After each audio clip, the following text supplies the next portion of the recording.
O Panginoon, tagapaglikha ng sansinukob at lahat ng naninirahan dito, ako ay lumalapit sa iyo ng may bukas na puso at isang mapitagang kaluluwa, na hinahanap ang iyong presensya.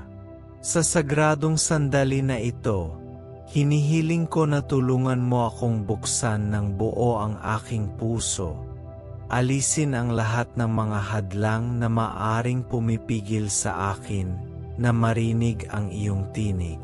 Nawa ang bawat emosyonal na bigat, bawat pag-alinlangan at takot na iyong dinadala, ay mapawi ng liwanag ng iyong pag-ibig. Panginoon, alam ko na madalas kong isinasara ang aking sarili sa sarili kong sakit at kawalan ng katiyakan, na inilalayo ang aking sarili sa katotohanan na ikaw lamang ang makapaghahayag. Kaya naman, buong kababaang loob kong hinihiling na tulungan mo akong makilala ang mga bahagi ng aking buhay na nangangailangan ng iyong patnubay. Banayad ang aking landas, Panginoon, at ipakita sa akin ang katotohanan tungkol sa aking sarili. Kahit na hinahamon ako ng katotohanang iyon o pinaparamdam sa akin na mahina ako. Naway makita ko ang aking mga kahinaan hindi bilang mga pasanin, ngunit bilang mga pagkakataon para sa pag-unlad at pagbabago sa iyo sa sandaling ito. Naghahanap ako ng katahimikan, Panginoon.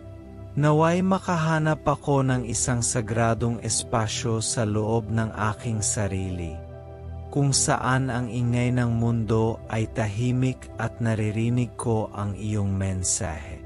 Tulungan mo akong linangin ang isang matahimik na puso at isang mahinahong pag-iisip, upang aking madama ang iyong tinig, malambot at puno ng pagmamahal. Naway maging kanlungan ang katahimikan, isang lugar kung saan makikinig akong mabuti sa gusto mong ihayag sa akin. Habang binubuksan ko ang aking sarili sa iyong mga turo, hinihiling ko rin na palakasin mo ang aking pagtitiwala sa iyong banal na karunungan. Naway malaman ko nang walang anino ng pag-alinlangan, na ang bawat mensaheng natatanggap ko mula sa iyo ay may mas malaking layunin. Kahit na sila ay mapanghamon, naway tanggapin ko sila ng may pasasalamat at pananampalataya. Batid na lagi mong alam kung ano ang pinakamabuti para sa akin. Tulungan mo akong linangin ang isang saloobin ng pagsuko, kung saan lubos kong mapagkakatiwalaan ang iyong mga plano para sa aking buhay. Ngunit Panginoon, hindi ko lamang nais marinig ang iyong tinig. Gusto ko ring kumilos bilang tugon dito. Bigyan mo ako ng karunungan at lakas ng loob na kailangan para ipatupad ang banal na patnubay sa aking pang-araw-araw na buhay. Naway ipakita ko ang aking pananampalataya sa pamamagitan ng aking mga aksyon, na nagpapahintulot sa liwanag ng iyong pag-ibig na sumikat sa akin at makaapekto sa mga nakapaligid sa akin. Naway gabayan ang bawat hakbang ko ng pagnanais na matupad ang iyong kalooban. Panginoon, nais kong ipahayag ang aking matinding pasasalamat sa bawat mensaheng aking natatanggap. Nagpapasalamat ako sa iyo para sa mga katotohanang ipinahayag, nakakaaliw man o mapaghamong, dahil alam ko na ang bawat isa ay isang regalo at pagkakataon para sa paglago. Naway laging bukas ang aking puso na kilalanin ang kagandahan ng iyong mga paghahayag at mamuhay ng may pasasalamat sa lahat ng ikaw at sa lahat ng iyong ginagawa sa aking buhay. O Panginoon, Naway ang liwanag ng iyong karunungan ay lumiwanag sa aking pagkatao. Tulungan akong makilala ang lalim ng aking pangangailangan. Naway harapin ko ang aking mga kahinaan at hamon, nang walang takot, ngunit sa lakas ng loob na nagmumula sa iyo. Naway ang bawat paghihirap ay maging salamin na sumasalamin sa katotohanan tungkol sa aking sarili, na naghahayag ng talagang kailangan kong marinig at maunawaan. Naway magkaroon ako ng kinakailangang pag-unawa upang tanggapin ang iyong mensahe. Kahit na ito ay naghahatid sa liwanag ng mga aspeto na gusto kong huwag pansinin. Tulungan akong tanggapin ang bawat paghahayag bilang isang pagkakataon para sa paglago at pagbabago. Panginoon, sa aking paghahanap ng kalinawan, hinihiling ko na ang aking puso ay maging bukas at tumangga. Alisin ang mga hadlang na naghihiwalay sa akin mula sa iyo, na kadalasang binubuo ng kawalan ng kapanatagan at takot. Naway alisin ko ang aking sarili sa anumang pagtutol at maging mahina sa harap ng iyong presensya, na nagpapahintulot sa iyong tinig na umalingaw-ngaw sa aking kaluluwa. Naway ang katahimikang hinahanap ko ay maging isang sagradong espasyo, kung saan maririnig ko ang bulong ng iyong pag-ibig at ang patnubay na lubhang kailangan ko. Bigyan mo ako ng sandali ng katahimikan, Panginoon, kung saan nawawala ang kaguluhan ng mundo at maaari akong tumuon sa kung ano talaga ang mahalaga. Naway makatagpo ng kapayapaan ang aking isipan at naway tumahimik ang aking puso, na nagpapahintulot sa iyong mensahe na tumagos ng malalim sa aking pagkatao. Naway matuto akong pahalagahan ang katahimikan bilang isang makapangyarihang paraan ng pakikipag-usap sa iyo. Isang puwang kung saan ang iyong karunungan ay nagpapakita ng sarili nito ng malinaw at matalim. Tulungan mo ako, O Diyos, na lubos na magtiwala sa iyong walang hanggang karunungan. Naway ilagay ko ang aking mga alalahanin at mga hangarin sa iyong mga kamay. Batid na ang mensaheng aking natatanggap ay palaging para sa aking pinakamataas na kabutihan. Hindi man ang aking narinig ay ang aking inaasahan. Naway tanggapin ko ito ng may pananampalataya at katahimikan, na inaalala na ang iyong pangitain ay higit na malawak kaysa sa akin. Palakasin mo ang aking pagtitiwala sa iyo, upang makasunod ako sa iyong mga daan, kahit na tila mahirap. At kapag naging malinaw na ang mensahe, Panginoon, naway magkaroon ako lakas engelop at karunungan na kumilos ayon sa iyong kalooban.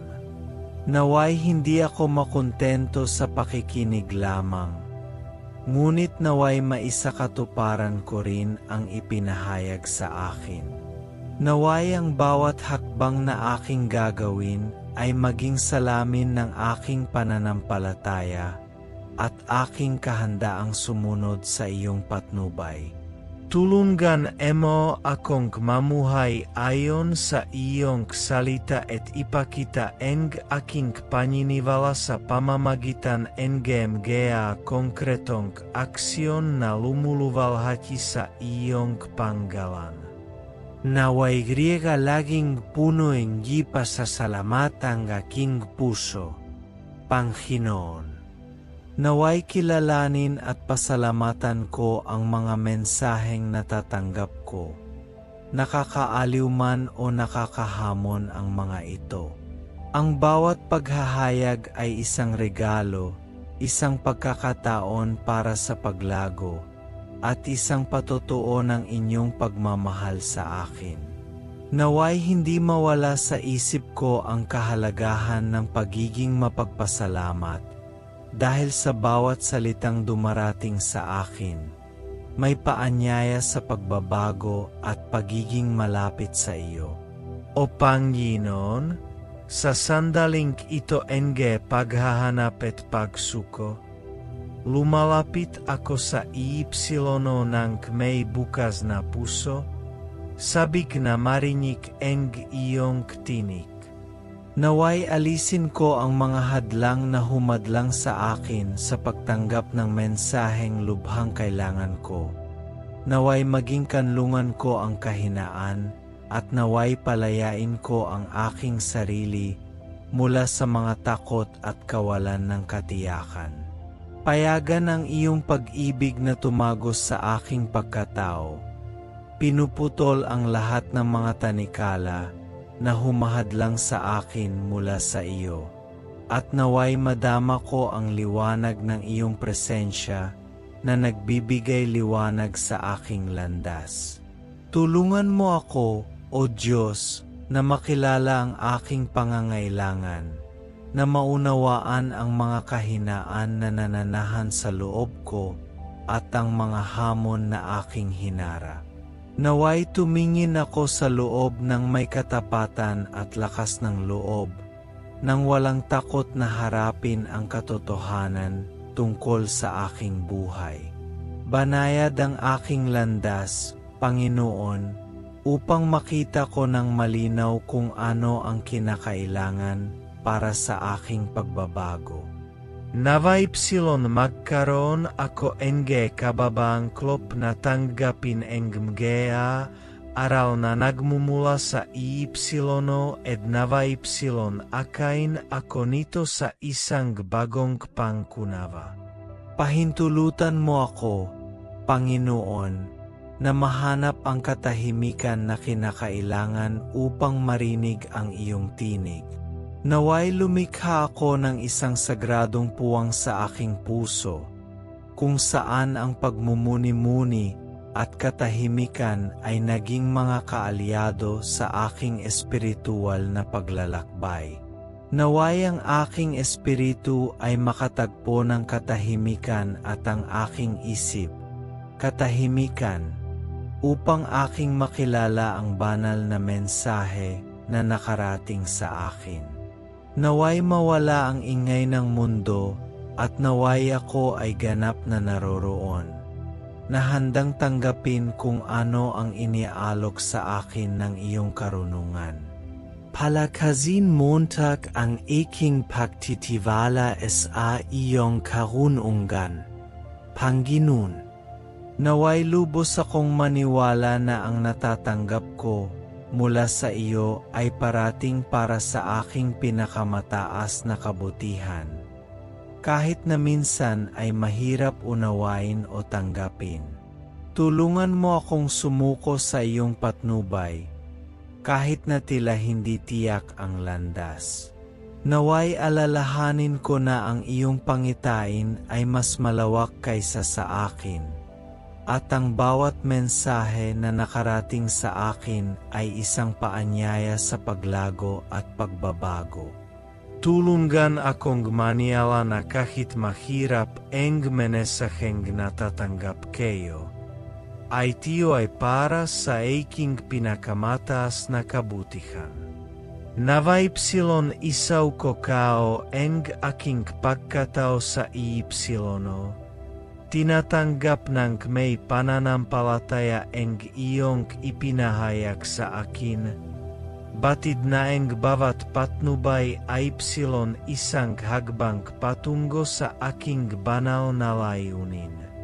Ipagkaloob mo sa akin, Panginoon, ang lakas ng loob at karunungan na kailangan upang kumilos ayon sa mensahe na ibinigay mo sa akin.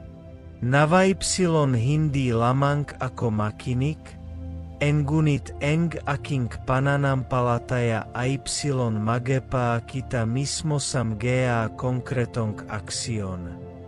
na nagbabago sa aking buhay at sa buhay engem gaya nakapaligid sa akin. Naway maging instrumento ako ng iyong kalooban, na sumasalamin sa iyong pag-ibig at iyong liwanag sa bawat pag-ugali. At sa pagtatapos ng sandaling ito ng koneksyon, lumalapit ako sa iyo ng may pusong puno ng pasasalamat. Salamat, Panginoon, sa mga mensaheng natanggap ko, nakakaaliw man o nakakapanghamong. Kinikilala ko na ang bawat paghahayag ay isang regalo, isang pagkakataon para sa pag-unlad at pagbabago. Naway lagi kong tandaan na magpasalamat sa iyo, na kinikilala ang kagandahan ng iyong gawain sa aking buhay. Amen.